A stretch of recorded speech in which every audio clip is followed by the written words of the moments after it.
Hi, I'm Cardozo Campbell. I served in the administration of President Ronald Reagan in his subcabinet as the Assistant Secretary of Commerce for Economic Development. And I want to take this opportunity to endorse President Barack Obama for a second term. Let me tell you why. 50 years ago, I had an experience that stayed with me for life. That experience gave me an appreciation for the power of the President of the United States. You know what that was? That was the Cuban Missile Crisis. What was I doing? I was in a Navy patrol plane like this. We had 12 birds like this in our squadron, VP-22. And we were flying along the periphery of the Soviet Union.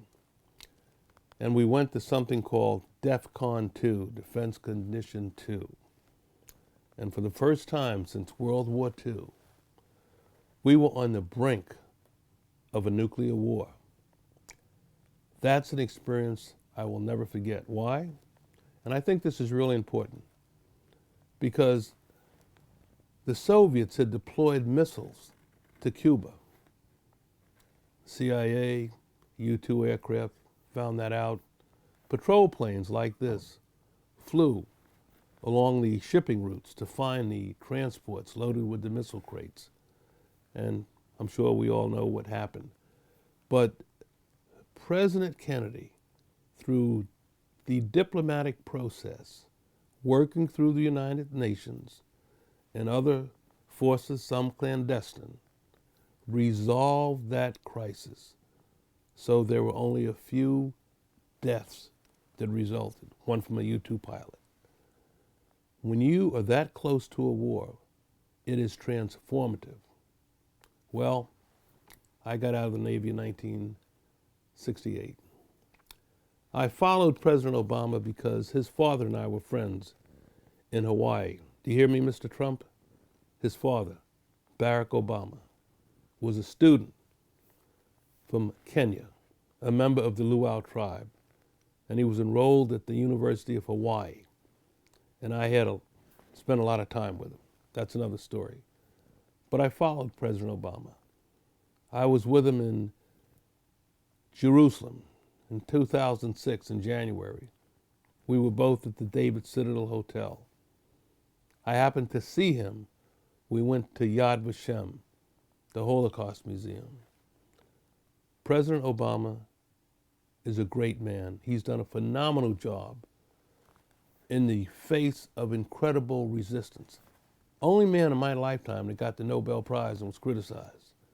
You know, there's an African expression, if you walk on water, you get criticized for not being able to swim. That's the way a lot of people have treated President Obama. Let me tell you about his record. And he does have a record he can run on. The Pay Equity Act, Lilly Ledbetter, for women. 2 outstanding appointments to the Supreme Court. My middle name is after Benjamin Nathan Cardozo, Associate Justice of the Supreme Court. The Affordable Care Act, the jobs that he's created, over 5 million since he has been in office. The phase down of the war in Iraq, the redeployment of troops to Afghanistan, and now phasing down the troops in Afghanistan with a definitive timetable of 2014. And frankly, I've traveled to over 50 nations around the world, including China, where the challenge is to get smart, not hard. And the world's a lot safer. The resistance has been unprecedented in a time of war. A minority leader committing to try to get rid of the President of the United States, the Commander-in-Chief. The brinkmanship that went on last year that caused the bond rating of the United States to be downgraded. Reprehensible. Now, let's talk about the president. And this is really, really key. Mitt Romney, former governor of Massachusetts, is actually saying he's going to create all of these jobs, 12 million, out of the air, right? With a 20% tax reduction. And he's going to balance the budget. Have you ever seen a snake oil salesman tell you all you can eat and lose weight?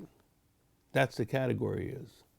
Now, I don't know whether he's a perfidious puppet or an officious oligarch or a chameleon with schizophrenia.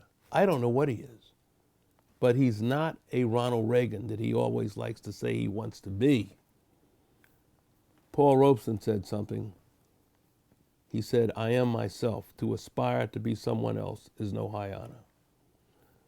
The President of the United States does have a plan to go forward. What is it? Improving the educational infrastructure and achievement in the United States. Increasing our energy independence through multiple sources.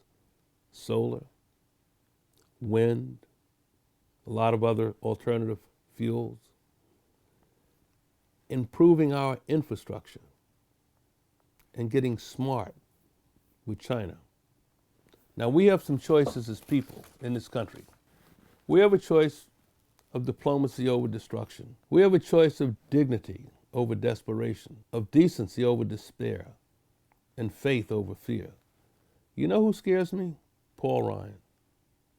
His numbers, again, polite language, pure baloney. Not making any sense. If you're on Social Security, or you anticipate Social Security in the short term, you don't want vouchers. You don't want the equity market messing with your Social Security. You paid in, you enjoy the benefit. Okay? Don't believe them. Don't let them mess with Medicare and Medicaid. You paid for it, you deserve it. If you have an entitlement, you deserve it. Okay? My father used to say the biggest room in the world is a room for improvement. We can get rid of the waste. That's not going to solve the issue. But we have to focus on real numbers. Entitlements, revenues, close the gap. Vote for President Obama. Thank you.